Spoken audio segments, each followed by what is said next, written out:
Good morning children. నిన్నటి క్లాసులో ముఖ్యంగా కణద్రవ్య సంకోచం ఏ విధంగా జరుగుతుంది, అదేవిధంగా పత్రరంధ్రం యొక్క నిర్మాణం, వేరుపీఠం అంటే ఏమిటి, బాష్పోత్సేకం అంటే ఏమిటి, పత్రరంధ్రం యొక్క రకాలు, వాటికి సంబంధించినటువంటి పటం డయాగ్రామ్ ఇవి చర్చించడం జరిగిన క్లాసులో. ఈరోజు క్లాసులో same first topic first chapter continuation. మరి మొక్కలలోకి నీరు ఏ విధంగా ప్రవేశిస్తుంది అనేది మనం ఇక్కడ తెలుసుకోవడం జరుగుతుంది ఇప్పుడు ఈరోజు క్లాసులో. మరి మొక్కలలోకి నీరు ఏ విధంగా ప్రవేశిస్తుంది అంటే నేలలో ఉండే నీరు మొక్కలలోకి ఏ విధంగా ప్రవేశిస్తుంది, ఓకే. అంతేకాకుండా ఖనిజ లవణాలు, నీటిలో ఉండే ఖనిజ లవణాలు, నీరు మరి మొక్కలలోకి ఏ విధంగా ప్రవేశిస్తుంది. అంతకంటే ముందు మీకు తెలిసినని మూలకేశాల గురించి ఫస్ట్ మీరు తెలుసుకోవాలి. మూలకేశాలు అనేవి ముఖ్యంగా వేరు యొక్క బాహ్య చర్మం నుంచి ఏర్పడే సున్నితమైన నిర్మాణాలు ఇవి. ఏకకణ నిర్మితాలు, సున్నితమైన నిర్మాణాలు ఇవి మూలకేశాలు. వేరు యొక్క బాహ్య చర్మం నుంచి ఏర్పడతాయి.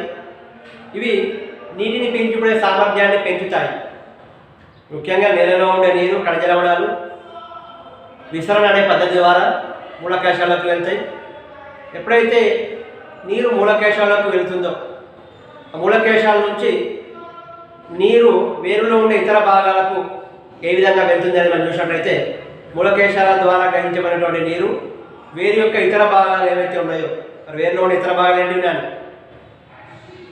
బాహ్య చర్మం, వల్కలం, అంతఃచర్మం, పరిచక్రం, దారు, మరి వీటిలోకి ఏ విధంగా ప్రవేశిస్తుంది అనేది తెలుసుకోవడానికి మనకి ఇక్కడ రెండు రకాల వ్యవస్థలు ఉన్నాయి. ఒకటి అపోప్లాస్ట్ వ్యవస్థ, ఇంకోటి సింప్లాస్ట్ వ్యవస్థ. ఒకటి అపోప్లాస్ట్ వ్యవస్థ, ఇంకోటి సింప్లాస్ట్ వ్యవస్థ.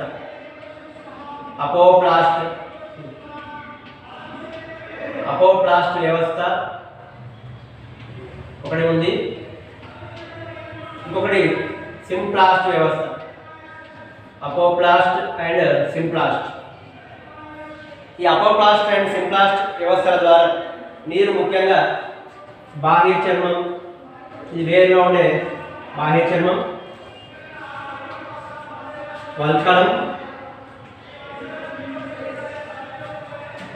అంతఃచర్మం,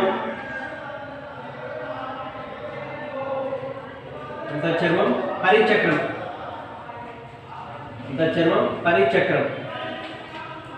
ఓకే.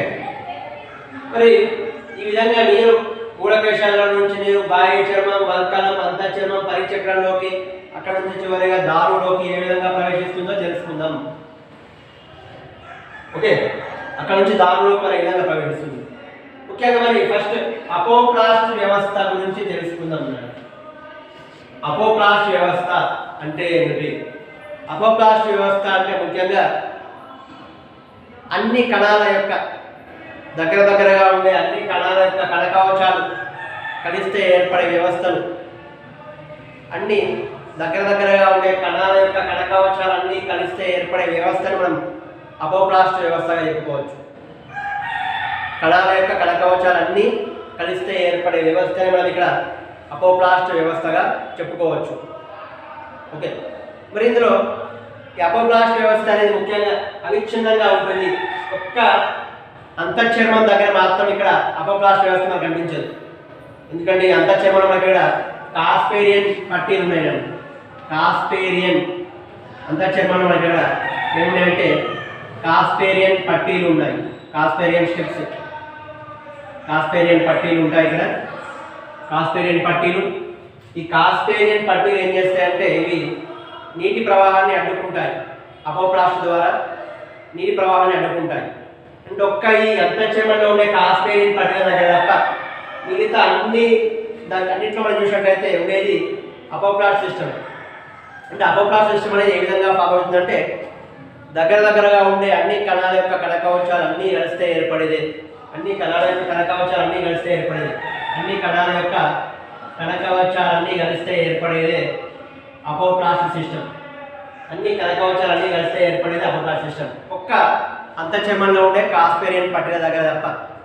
మరి ఈ అపోప్లాస్ట్ సిస్టమ్ ద్వారా ఈ అపోప్లాస్ట్ వ్యవస్థలో నీరు ఏ విధంగా ప్రవహిస్తుంది అంటే నీరు ఏ విధంగా వెళ్తుంది అంటే కణకవచాల ద్వారా లేదా కణాంతర అవకాశాల ద్వారా. కణకవచాల ద్వారా నీరు అనేది అవిచ్ఛిన్నంగా ప్రవేశిస్తుంది, కణాంతర అవకాశాల ద్వారా కూడా నీరు అనేది అవిచ్ఛిన్నంగా ప్రవహిస్తుంది. మరి ముఖ్యంగా ఇది గాఢతా ప్రవణతను ఆధారం చేసుకోవడం జరుగుతుంది. నీరు ప్రవహించడం అనేది గాఢతా ప్రవణతను ఆధారంగా చేసుకోవడం జరుగుతుంది. మరి ఈ అపోప్లాస్ట్ వ్యవస్థలో నీటి యొక్క ప్రవాహానికి ఎలాంటి అడ్డంకులు అనేది సృష్టించబడదు. నీరు అనేది ఒక దారలాగా వెళ్తుంది. నీటి ప్రవాహానికి ఎలాంటి అడ్డంకులు అనేవి ఇక్కడ సృష్టించబడవు. నీరు అనేది చాలా దారాళంగా ప్రవేశిస్తుంది. నీటి ప్రవాహానికి ఇక్కడ ఎలాంటి అడ్డంకులు అనేవి సృష్టించబడవు. ఇది మనం అపోప్లాస్ట్ సిస్టమ్ గురించి చెప్పుకోవచ్చు.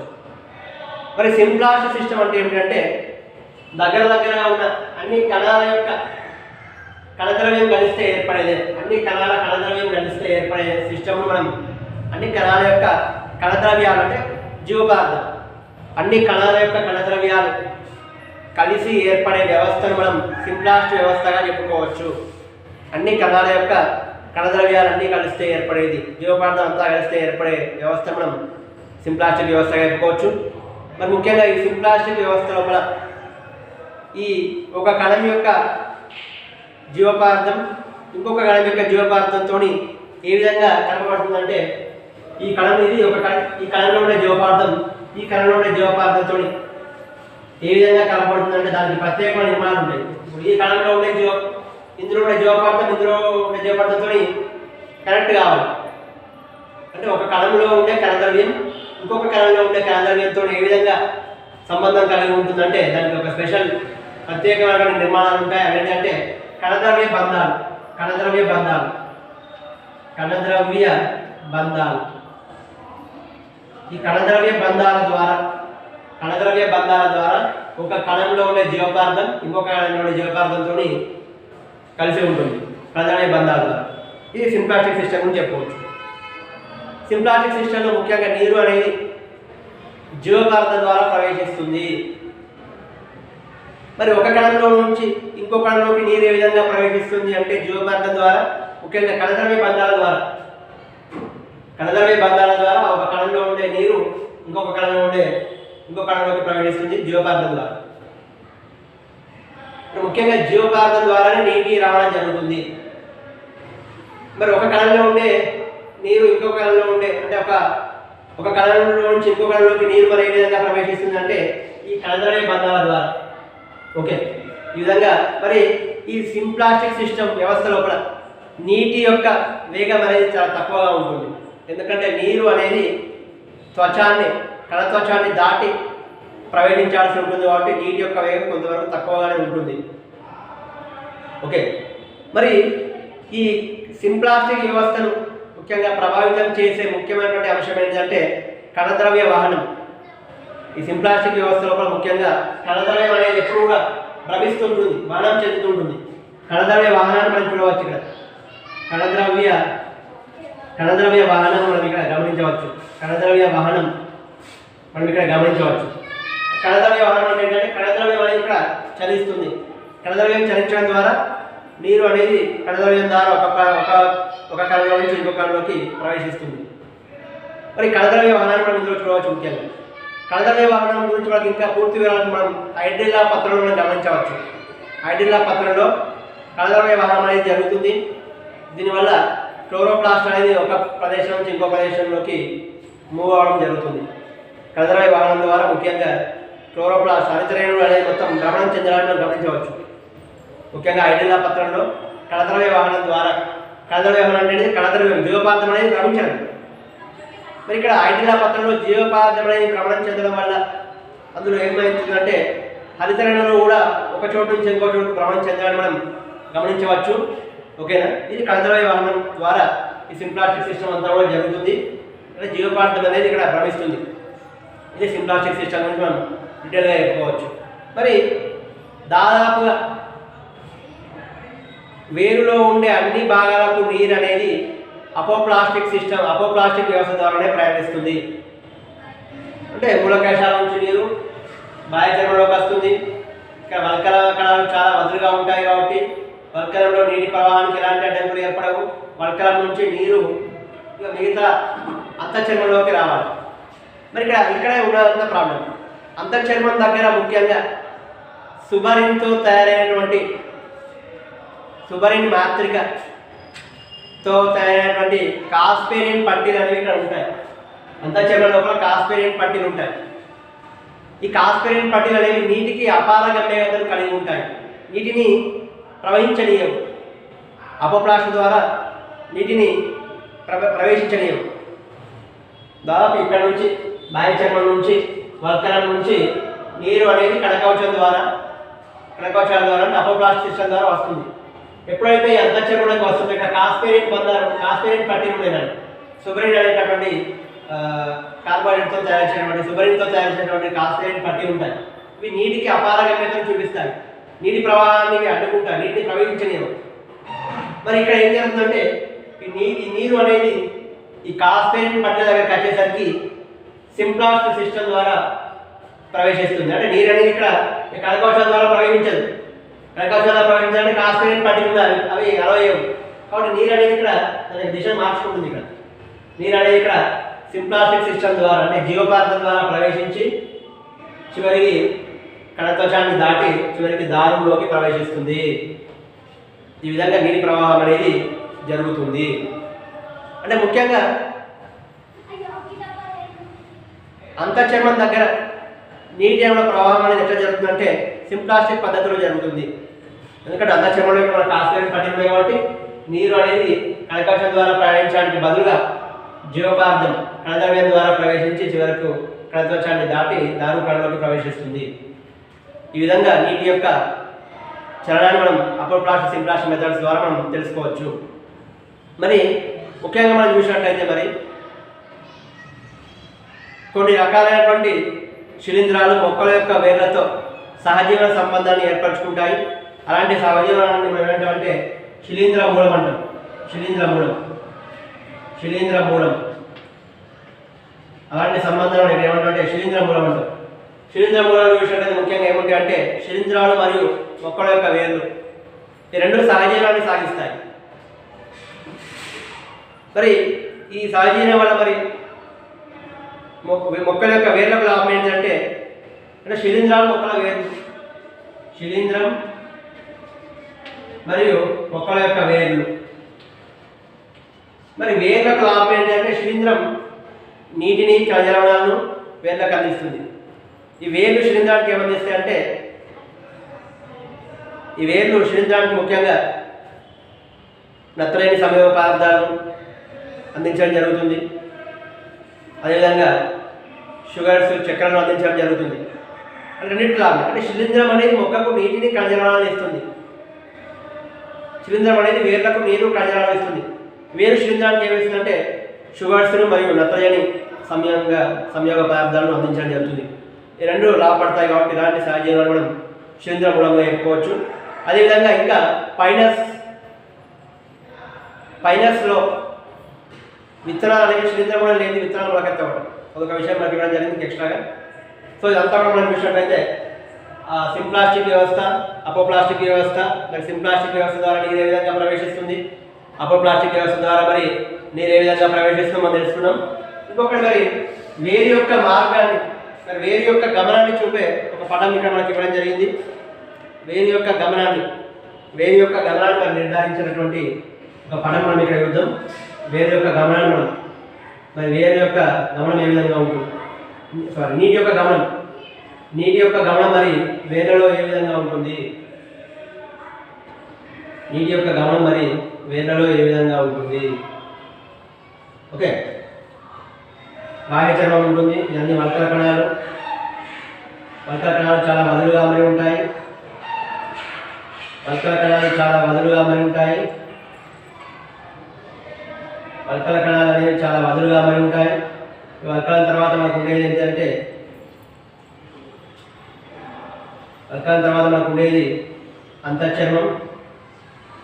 అంతఃచర్మం మనం చూసినట్లయితే ఇక్కడ కాస్పేరియన్ పట్టీలు ఉంటాయి. అంతఃచర్మం తర్వాత ఇక ఉండదు అంతా కూడా మనకు పరిచక్రమే. పరిచక్రమే అంతఃచర్మం తర్వాత ఉన్నదంతా కూడా పరిచక్రం. పరిచక్రం ఓకే. ఇక్కడ చూసినట్లయితే ఇది ఏం చేయాలి? మూలకేశాలు. ఇది బాహ్య చర్మం. బాహ్య చర్మం బాహ్య చర్మం బాహ్య చర్మం తర్వాత ఇది రెండువి వల్కలం. దాని తర్వాత ఇది అంతఃచర్మం. దాని తర్వాత ఇదంతా కూడా పరిచక్రం. దాని తర్వాత దారు. మరి ఇక్కడ చూసినట్లయితే మూలకేశాలు ఉన్నాయి. వేరే యొక్క బాహ్య చర్మ కణాల నుంచి ఏర్పడతాయి మూలకేశాలు. మూలకేశాలు వేరే బాహ్య చర్మం నుంచి ఏర్పడాయి.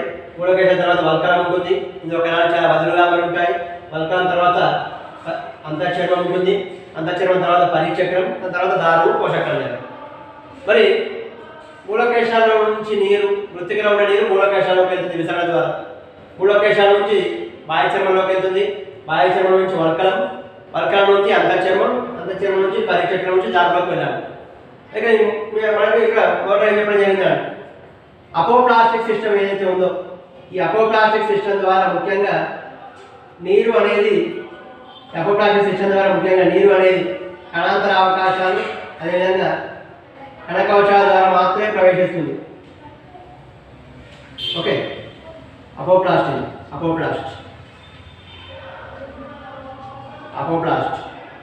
ఈ అపోప్లాస్ట్ సిస్టమ్ ద్వారా ముఖ్యంగా మూలకేశాల నుంచి నీరు బాహ్య చర్మ కణకవచం నుంచి వల్కల కణకవచం నుంచి ప్రవేశిస్తుంది. అంటే కణకవచాల ద్వారా ప్రవేశిస్తుంది అపోప్లాస్ట్ అంటే, లేదా కణాంతర అవకాశాల ద్వారా ప్రవేశిస్తుంది. ఇక్కడ కనీసానికి ఆగిపోయింది. అంతఃచర్మం దగ్గర మనకు కాస్పేరియన్ పట్టీలు ఉన్నాయి కాబట్టి కాస్పేరియన్ పట్టీలను దాటి కణకవచం ద్వారా నీరు అనేది ప్రవేశించలేదు అపోప్లాస్ట్ పద్ధతిలో. మరి అక్కడ ఏ పద్ధతి పాటిస్తుందో మీకు చెప్పిన సింప్లాస్ట్ పద్ధతి పాటిస్తుంది. కాస్పేరియన్ పద్ధతి కాస్పేరియన్ పట్టీలు ఎక్కడైతే ఉన్నాయో అక్కడ నీరు అనేది సింప్లాస్ట్ పద్ధతిలో జీవపదార్థం కణద్రవ్యం ద్వారా ప్రవేశిస్తుంది. చూడండి ఇక్కడ ఇది మనకు సింప్లాస్ట్ పద్ధతి.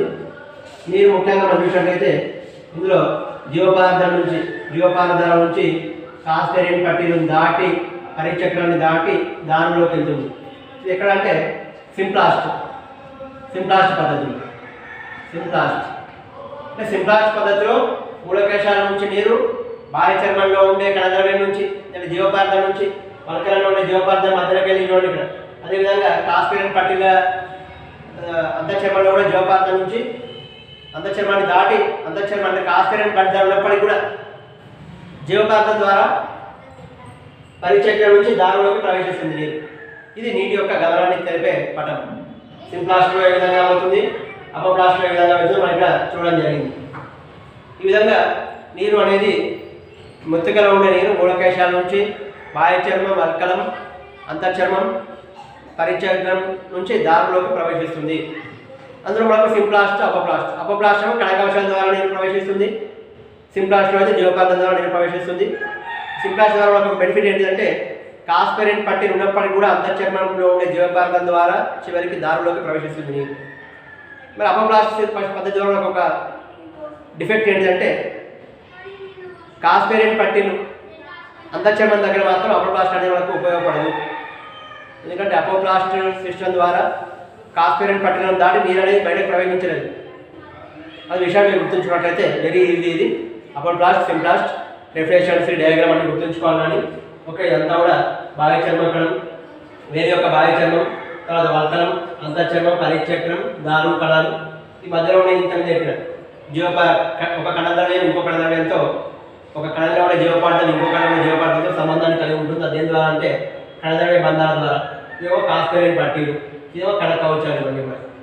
ఓకే. ఇది మనకు apoplast symplast very important. Okay. Thank you children. రేపటి క్లాస్లో ముఖ్యంగా మనం చర్చించుకోవాల్సినటువంటి అంశాలు ఏంటంటే పత్ర రంధ్రాలు ఏ విధంగా ముడుచుకుంటాయి తెరుచుకుంటాయి, అందులో ఉన్న మెకానిజం ఏంటిది అనేది రేపటి క్లాస్లో తెలుసుకుందాం. కొత్త రంధ్రాలు ఏ విధంగా ముడుచుకుంటాయి, ఏ విధంగా తెరుచుకుంటాయి. Okay, thank you children.